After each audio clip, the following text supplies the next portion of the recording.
Nice ఉప్పు అయిపోయిందని 2 రోజుల నుంచి రాళ్ళుప్పు దంచి దంచి ఏస్తా అన్నా గూడా రాళ్ళు రాళ్ళే చిక్కుతాండాయనమాట. ఏంట్లే కర్రీస్‌లోకేసినా కూడా. అందుకని ఒక పని చేశాను. ఇలా మిక్సీ పెట్టి ఆడేస్తే నున్నగా అయితుంది కదా! ఊరికే దంచాకంటే మిక్సీ పట్టొచ్చు అని నేను ఇలా మిక్సీ అయితే పట్టేసుకున్నాను. చాలా సాఫ్ట్‌గా నున్నగా వచ్చేసిందండి.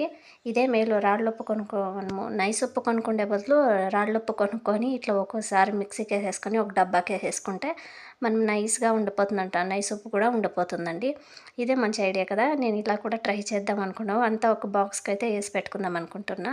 ఇంకా చపాతీ చేస్తున్నాను. చపాతీలకి కోడిగుడ్ల పల్యం చేసి మధ్యాహ్నానికి రైస్‌లోకి కూడా అయితుందని ఇలా కోడిగుడ్ల పల్యం అయితే చేసేసినానండి. ఇంకా చపాతీ కూడా తిక్కేస్తున్నాను.